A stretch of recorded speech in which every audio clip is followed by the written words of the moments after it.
Hi, this is Mary Baca with Remotely Unique, and I just wanted to let you know that today's show is actually the conclusion of a 4-part series for October, specifically highlighting domestic violence for Domestic Violence Awareness Month. Today's show is actually going to be separated into 2 segments, so be sure that you watch both of them. Thanks a lot. Having that power and control over somebody, some offenders will do anything to keep it once they have it. And there's a whole lot of things psychologically as to why that happens.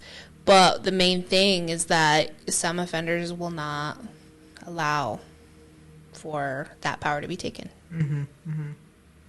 Yeah, it's so, there's certain predictability, and then there's so much that just varies according to whatever individuals are involved, I have pulled up here cycles of violence. Mm-hmm. And one of the things I think that's so important to talk about is the honeymoon phase. Oh, yeah. And that isn't just with violence.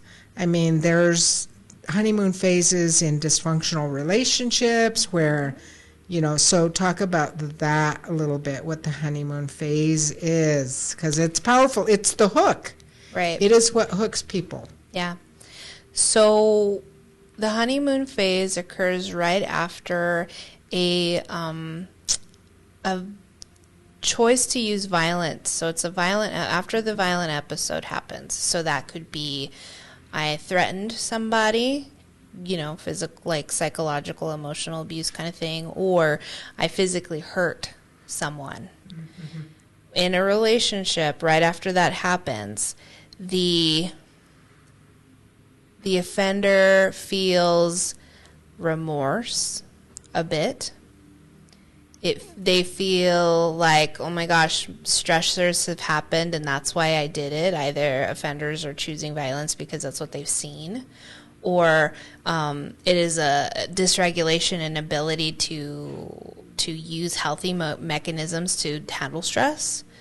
But right after that occurs, the victim starts to question a lot of the time, like, this isn't what we signed up for. This isn't the relationship that society says we should be in, right?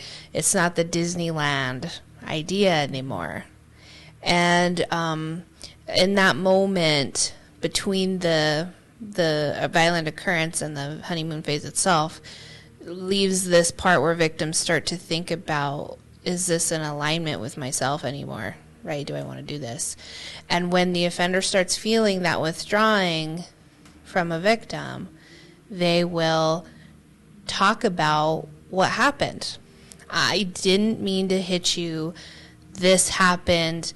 Or, my family, my father was abusive, and so then this is why I do it. Or all these things. Or minimizing, I just slapped you, right? It's not that bad. It's not that bad, right? And then it'll go into, like, you forgive me, you still love me, right? I'll buy you things, I'll take you places, I'll promise that it'll never happen again. I will show you through my actions that I'm better, and that was the last time, and no more ever again. And then the victims respond with, he or she isn't going to do it anymore. Right. Things are going to be different. Yeah. Well, because that's really what we want to believe, right? We want to believe that person who chose violence, like, that was it. Right. That was the one choice, and now we're done. It was one time, missed opportunity on the person to use something healthy, right? Like, that's what we want. And also, too, we have to remember, like, there's that love component. Like, offenders don't come in this a bow that says, like, with a sign that says, hey, I'm going to be, like, the worst thing in your life, right? It is subtle changes over time that cause victims to be in this situation where we're like, how the hell did I get here? And so these subtle little shifts and changes, they come back to when the offender's doing this whole honeymoon phase, they go back to, like, well, it wasn't this bad in the beginning. It wasn't like this. You know, we were happy. We were in love. Like, I love this person. This is all the reasons why. You know, and so they go back into that time loop in the beginnings, because all relationships, when you're in the beginning of them, they're like, you're very Twitter-pated, and some last a week, right? Some last a year. Yeah. So those are the movie reels that get played in the mind, and then you have this person who's chosen to use abuse saying, like, swear, never happen again, I promise, this is what we're going to do next time. No, forgive me, right? Well, and you know, I don't know if you've heard the saying that the road to hell is paved with good intentions. Yes. But, you know, I really think that a lot of abusive people have good intentions. They really mean that. When they say this is never going to happen again, you know, you have your sociopaths who don't mean it, and they're just being manipulative. Right. But most people are not sociopathic, right? They really believe it, but they're not doing anything like going for help to try to teach them different ways. You know, they can verbalize all the good intentions. You know, next time I'm gonna hold my tongue, and I'm just not gonna lash out at you, and good intentions. But, you know, probably that person's not going to be able to live up to that until they go and get help, like from our agencies, and learn different ways. Right. Well, a lot of them, you know, I've done the victim service side, so supporting victims when it happens, but then I've also done the Batters Intervention Program on the other side. And it all comes back, what I've learned is that it all comes back to not knowing how to have healthy relationships in the first place, not knowing how to have healthy boundaries, not knowing how to have healthy coping mechanisms taught to them, and having unhealthy expectations of what a relationship should be. I mean, some people are very locked into the traditional roles, which can be fine, but you know, with that sometimes is the expectation that you're the woman in the relationship, and you're going to mind what I say because I'm the man and I'm in control. And there are plenty of women that are abusive too, so I by no means am saying that it's just men. I've seen situations and heard of many, probably hundreds, where it's the female is the aggressor. Yeah, we're definitely seeing an uptick in those stats since pandemic. I don't know why that is. Interesting. I wonder. And that's kind of why I'm very selective with my language, especially when I'm talking like to public or anything like that, community, because I know that I'm talking to potentially victims in the room or on the other side of like these microphones. And we do have a lot more female perpetrators of abuse than we ever have had before. And so like, when I think there is room to make sure when we're talking about stuff like this, like I challenge myself a lot, because in the beginning when I started in the movement, it was always like, well, he's the abuser and da-da-da-da-da, right? And now that I've been here as long as I have, I'm watching this shift happen to where we're helping a lot more male victims than before. It's like they're finally feeling safe to come out and say, yeah, this is what's happened to me. Well, that's awesome, because that's so hard for a man to say, you know. And then I think what's coming to mind is like same-sex relationships too, and those dynamics, you know, in terms of how abuse plays out. Can you speak to that, like what you see in terms, if it's different than heterosexual relationships, or is it the same, or what have you seen? I think that there is those type of cases that when I've worked them, they have a higher level of violence in them. Like darker type of barrier breaking violence than I've seen in like what the heterosexual relationships would look like. Any thoughts about why? No.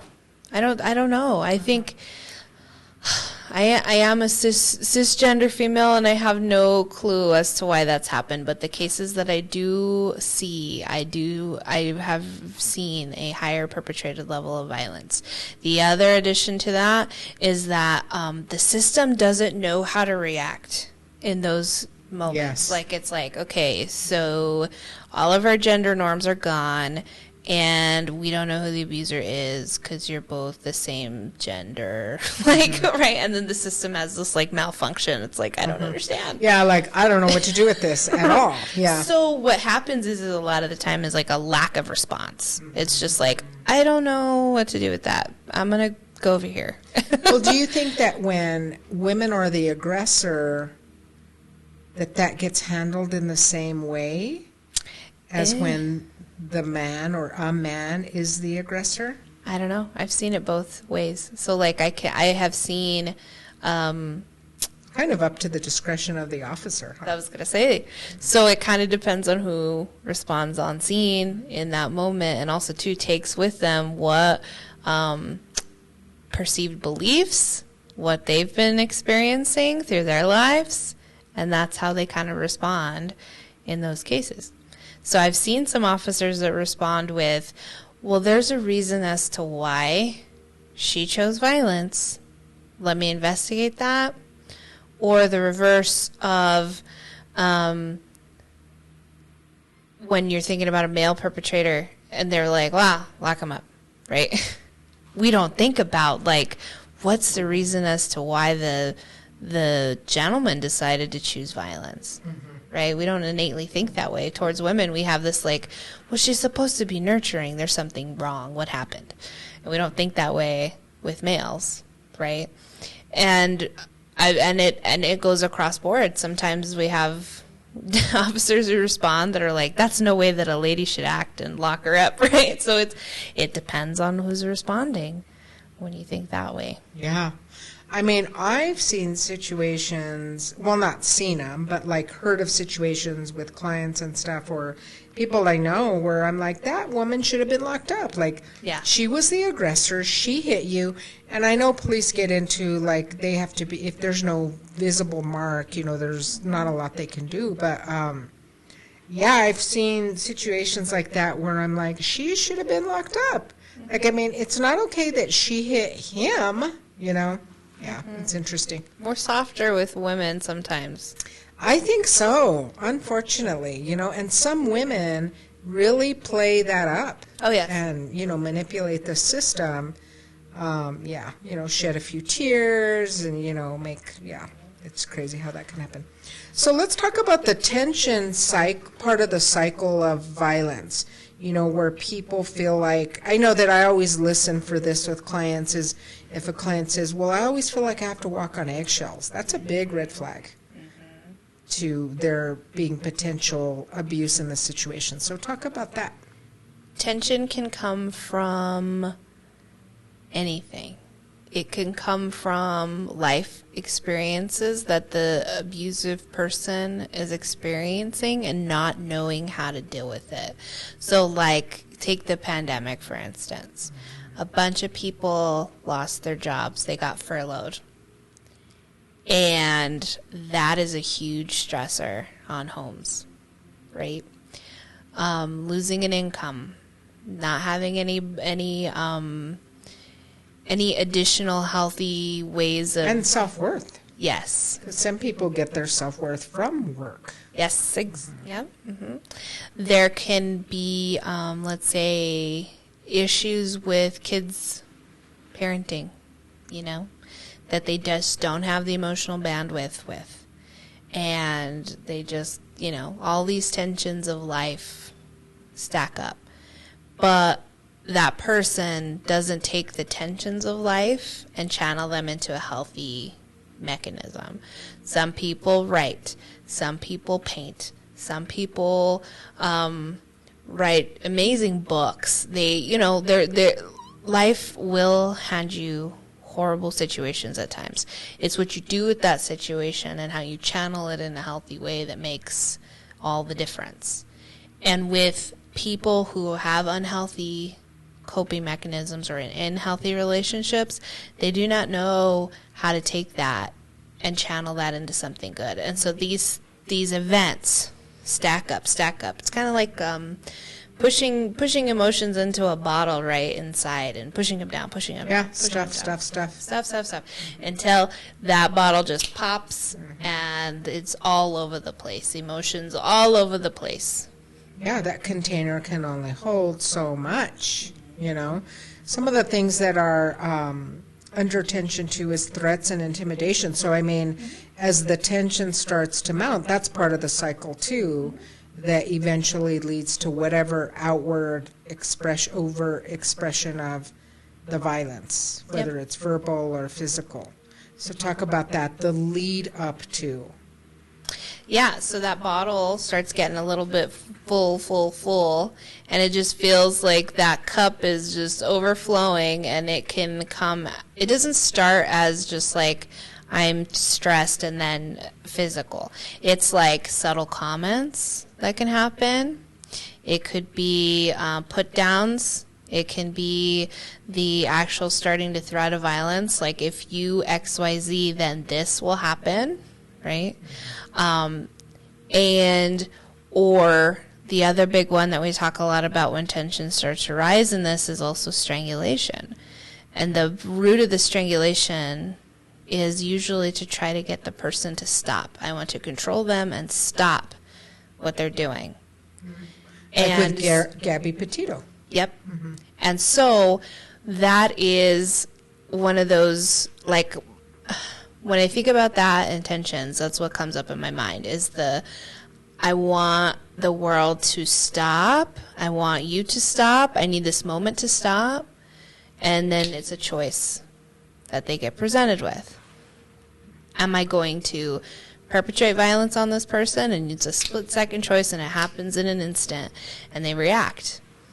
And it is a choice of violence. And so it's like, I've had a hard day, I've had a hard life, all this stuff is happening, I've lost my job, kids are home all the time now with pandemic, I don't get a break from you, for whatever reason. Even trauma triggers can happen. If this person has experienced violence or something in childhood, which there's probably don't you think, a high rate of that in domestic violence situations, that most of those individuals, both on the offender side and the victim side, come from those situations in childhood. That's why they stay. Mm-hmm.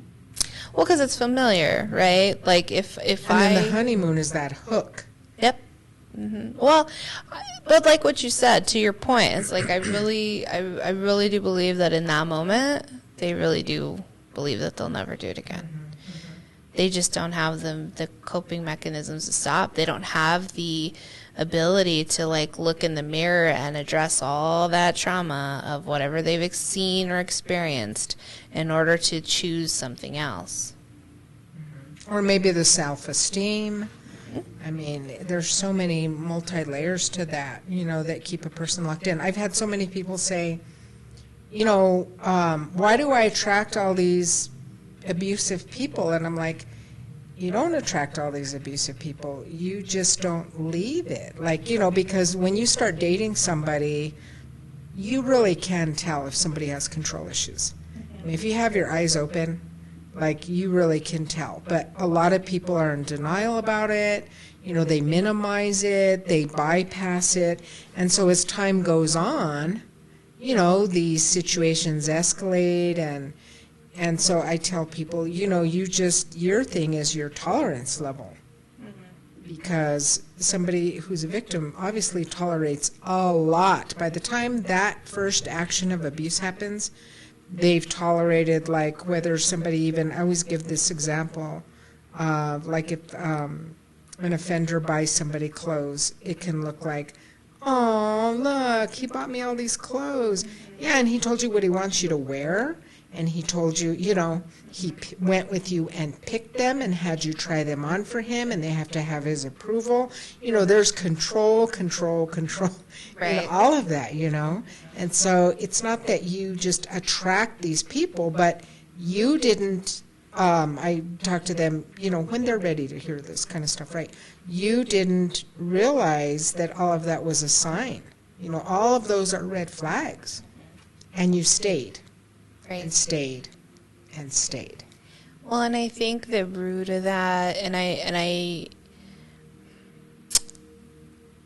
also have experienced domestic violence in my own life, right? Same here. It is also, too, the root cause of, like, not wanting to feel alone and looking for love. And so then you try to Well, because it's a very intense connection. Yes. When that honeymoon happens, it is intense in a good way. It is intense. Yeah, you feel great. You feel like to the moon, right? But it's you take concessions on things when you see these red flags and stuff like that. If you are at a place where you can even identify them, meaning that when you know better, you do better. So, like, if you have, witnessed a lot of violence in your life, maybe you think that that is normal, and for you it is, and that's okay. So then when you get into your own relationship as an adult, some of the same patterns that you identified as equaling love in your mind get put into the situation. And then you kind of, you try to say that, my relationship is better than the one that, like, maybe my parents had or something like that. It might not be as bad, but it's definitely has its undertones of violence. I hear that from people. Well, it's not that bad, Right. I grew up with blah, blah, blah, and this isn't that. It's like, it's still pretty dang bad. Right. Well, and that's us in the helping profession who've, like, gone to the mat with our own trauma to come back into helping people. That's when we're like, oh yeah, I learned about red flags. I learned that that's not healthy. I learned that that's controlling. I learned all these things. But I think sometimes when people are walking that path, we can't always just assume, and I'm saying this for, like, community, we can't always just assume that they know what a red flag is and that they know that it's a bad thing and that they know that it is something foreign. To them, it's safe, even though, like, the chaos familiar. Is chaos is normal. Plus, I think it's always harder to see our own stuff. You might have a girlfriend that you're like, oh man, her man treats her bad, and then not be holding that mirror. I think that human nature is just like that. It's much easier for us to look at other people and point things out and see those things than it is for us to see our own stuff. Which is interesting. Oh, yeah. What about, the cycle of violence. So, like, for example, when the abuse actually occurs, what happens, like, within that time frame? Before, during, and after, in your knowledge and awareness, in terms of what you hear from people. It is... like the build-up, that you talked about. So right now, in the cases that we're seeing a lot of violence perpetrated between two people. And that it is, after the stressors have happened, there's a choice of violence that the offender has made. We're hearing, yes, of course, physical abuse, but a lot of psychological abuse. So it's like getting in people's faces. It's saying horrible, derogatory things about your partner, belittling your partner. It is also to, like, well, because you XYZ'd, then I am taking the kids away. They're not going to let you have custody of your children because I am the one with the job. Brainwashing, yeah. One with the job. I'm the one that is a community figure. Like, a lot of the cases that we work, like, when clients identify who their abusers are, they always say all the time, and people won't believe me because they're really good, upstanding citizens in the community. It's like, well, that's the MO, right? If I create a world where it's really hard for anybody to believe that I'm an abusive person, then nobody's going to believe you when you say that I did XYZ. Yeah, like, it discredits the person. Same thing with, like, sexual abuse, right? Like, a lot of times pedophiles or perpetrators will groom a child, and they hang out or tend to gravitate toward being part of groups where they have exposure to kids, clergy, coaches, Yes. dance instructors, and not just male. There are female abusers. You don't really hear a lot about that, Right. but I've talked to many people that have been abused by women. They do it in a different way, but it's still, the same level of impact, Right. So, yeah. Well, and those are interesting, the female perpetrators of sexual abuse. Those are interesting to me in the way that usually, like we talk about in our society, the idea of a young man, like, getting into his teens and, being very promiscuous and sexual, and that's okay, and females, it's wrong. But there's a very difference in society's viewpoint of a young man who gets perpetrated on by like a female teacher. That in societies, for whatever reason, people are like, high five, bro. Yes. Like, oh, you're a stud. You're a stud, right? Old ladies like you, right? You're, you Score. like, right. So, and that whole trauma and abuse, that goes like kind of like under this person's radar for a really long time until they can identify, oh yeah, like that, I was young and that woman took advantage of me and that's wrong. Instead of society's viewpoint of like, oh yeah, you're the man. Right? Yeah, if it's a male perpetrator, societal response is way different than if it's a female perpetrator. Way different. Sure, it's, which isn't good because there's a lot of men that, and women for that matter, women that have been perpetrated by a female offender. There's a lot of people that won't talk about that abuse when it's a female offender. It's interesting and sad because there's a lot of men who are suffering from being sexually abused as children that do not fess up about it because of the reasons that we're talking about. I remember I started my career counseling female and male sexual abuse survivors, and I had groups, homogenous groups with one with men and a couple with women. And the women's group stayed together for like years. They stayed coming to group. The men, 7 months. And they just could not. It was just so hard for them to own it and talk about it. And, they just couldn't hang in there as long as like the women. They really grew to like depend on each other and really form close relationships, which happens in groups. It's just amazing, right? But the men, 7 months in that group disbanded. So, and that was many years ago. Maybe it's changed now. I doubt it, because some things don't change, like the cycle of violence. That doesn't change. That is timeless. Right. I think with all the things that we talked about with like the abuse and the trauma that the victim undergoes, when you add the component of the victim being male, you also get into this place of being your manhood being challenged. Yes. Right? Well, like, you're a man, why didn't you hit her back? Or, why didn't you stand up to her? Why didn't you? Why? Not to say that there's not victim blaming on the female side in a different way, but I think that is usually the biggest component of why we see our male survivors kind of stall in the heal process. It's like, I feel like emasculated. I don't want to do this. Yeah, and a lot of times they even feel ashamed to say that a woman hit them or scratched them or kicked them. Yeah. I mean, definitely we need to, just educate people more, and that's why it's so important and great to collaborate, with agencies and not be territorial because, man, there's enough victims to go around. Unfortunately, Right. we're not going to run out of traumatized people to work with. No. But it's that important and that out of control that we have to collaborate if we want to really make a change.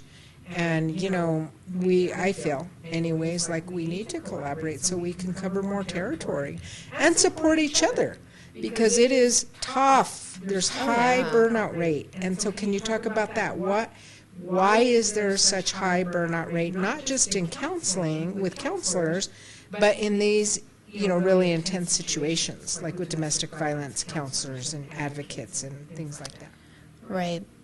So in order to be a helping professional and fully listen and understand what somebody on the other side of the table or whatever is talking about, there is something in your brain that you have to go to a place where you can resonate with that feeling. So, when we talk about secondary trauma or secondhand trauma, that's that continued re-pulling of old feelings that mirror the person in front of you in order to get to where they are and support them through that feeling. But the helping professional constantly goes back to pull out that feeling that my victim is telling me and the stories I'm hearing. There's something in me that has to pull from either lived experience or the feeling of whatever they're experiencing in the story in order to really help them. And I think when we hire people, we're very upfront about that.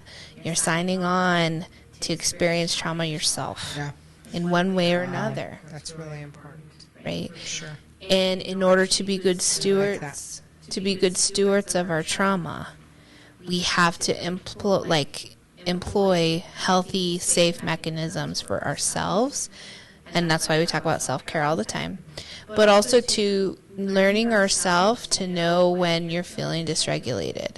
And on top of that, it's a responsibility of the leadership of agencies to make it okay for your people to say, hey, I need a day. I can't do it today. Or, that case really got me. Do you have 5 minutes to talk? Even though our leaders are like super busy, we're like everywhere and doing all the things. We got to stop. Yeah, for sure. Right. It could be. Well, and also included in that is realizing that clients can be abusive to the helping professional. We have a couple now where we're dealing with those situations where there's a couple of clients that are, one of the counselors that works for me, she's an excellent clinician, and I told her, that person's like abusing you. And, she was kind of taken back by it, but I said, let's call it what it is. They're abusing you, and that is not what we sign up for. Plus, if we're not setting those boundaries for the person, we're not helping them. I have outright used that word with clients because I want it to have that impact, and if they're not hearing it, you know how that goes. Some clients, you can use other verbiage and they get it. And other clients, it's almost like you have to, really shock them, But yeah, and so we have a couple of really pretty critical situations where they're being abused. I know, so as the lead, as the owner of Odyssey Counseling, we're dealing with that. But I had years ago, I might have mentioned this in one of the shows you and I did, but I had a guy call, and he was drunk, and he threatened my life, and so I had to, thank God I knew what to do, because it was it was just me. I didn't have a group agency, so it's not like I really had anybody to ask, but thank God I knew what to do. So I called a victim's advocate, and she went with me to court, and and I don't know whatever happened to him, but the judge made it really clear to him that he stepped out of line. It wasn't okay, and I never heard from him again, and I was really happy about that. But do you ever get any of that being with the population that you're dealing with? Oh yeah. And so how do you deal with it? With the client? We're very direct. We say, sometimes clients, when they're talking about what they've experienced, they get really escalated, or you have to peel them off the ceiling. You're like, come back, right? And sometimes that comes in like, you're not helping me, you're not listening, in the elevated of a voice and an elevated of the energy. And we train staff to be very direct with I really want to help you right now, but I don't think you're at a space where we can. And either if they're on the phone, we get this a lot on the phone. Let's take a break. So modeling those skills. Oh, it's so hard to be a helping professional, and the other person that you're trying to help is escalating, and you're just like, I have to remain calm. Well, I know. Well, and I think it gets even harder. One of the situations we're dealing with, it actually was manifested externally. And that's when it's not okay, because for one thing, we have other clients we see, who have trauma issues, and if they would have seen that person, slamming the door open and things like that, it would have been a rough ride for people. So I think that's to the degree, right? Like if it's somebody, if things are escalating and in session they start to elevate, that's one thing, right? We experience those things like all the time. All the time. Yeah, but I mean, when it starts to get manifested externally, or, it's interesting because that's not something we ever talk about. And I think that in behavioral health, there's this message that we should just put up with whatever, and I don't think that's savior healthy. complex. Yeah, I mean, Yes. there's a point to that. Like, no, I didn't sign up to be a victim of abuse in my profession. No, sorry, that's where that line gets drawn. I think for us, the biggest thing is that no one person works on a case individually. So when we get cases, it's usually like an advocate, a therapist, or a shelter advocate and a therapist, or the two advocates, or, there's a combination. And then plus you, because you're always in the background. Yep. And we're staffing cases constantly. So we have a really good pulse from our other staff on like, oh, that's really interesting behavior that victim. They're not usually like that. Right. Or they're always like or that. Or like how you identified, like, oh, no, that's like straight on abuse, sister. Like, sometimes we as helping professionals that have this savior complex of like, I'm here to save the world, welcome. And a lot of people we can't save people. Yeah. And I think that that's a misnomer that we have to teach the people in our agencies or the people that sign up for this work, is that like, you can only help the people that are willing to do the work and the willing are like ready to get the help. You can't go past that. And when they choose violence, that's going past that. And that's like higher level of care. And that needs to be addressed by that person. Well, and then you have personality disorder. People are really difficult to deal with. And it's always hard for me in my career. It's been hard to, if somebody has heavy trauma issues, it's hard sometimes to distinguish, do they really have a personality disorder, or is it just the trauma playing out? So there's that. But people with personality disorders can be really, really, really difficult. Yes. Because they're gamey, they're manipulative, they're, all of that, So it's interesting. We're definitely in a challenging profession. I mean, I love it. I wouldn't do anything else. I've been in this field for 38 years. I can't believe it. Longer than you've been alive, girl. Yeah. Yeah.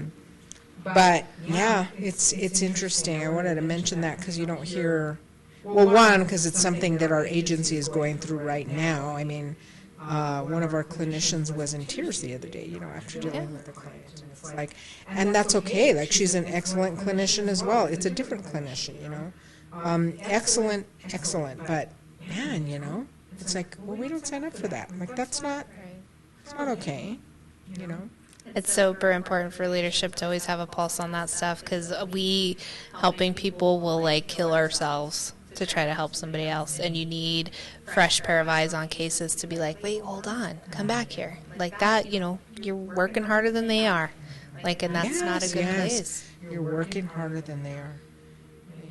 I think our career is very rewarding, but also very challenging, and some people don't see that. Some people will say, well, how hard can your job be? You just listen to people all day, and I'm like, okay, well, that's not all I do.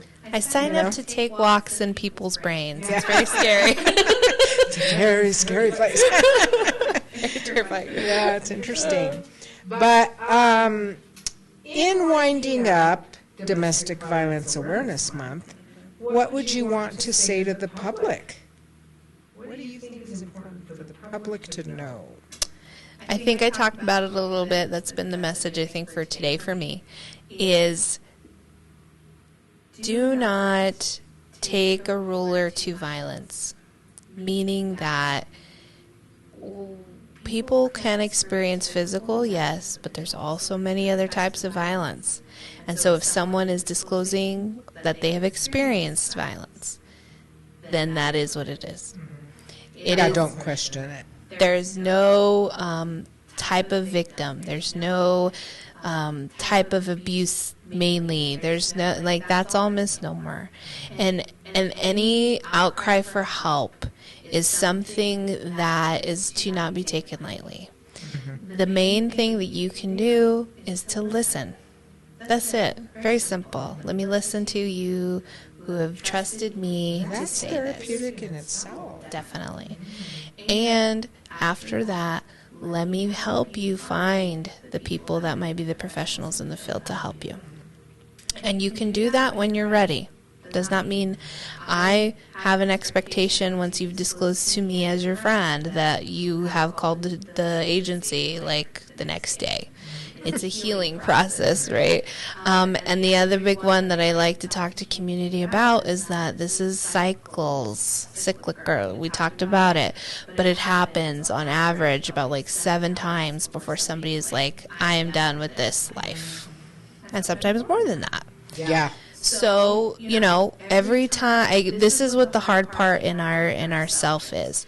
Every time that there's a disclosure or an occurrence or something that we can see, responding the same way as if it was the first time the person told us.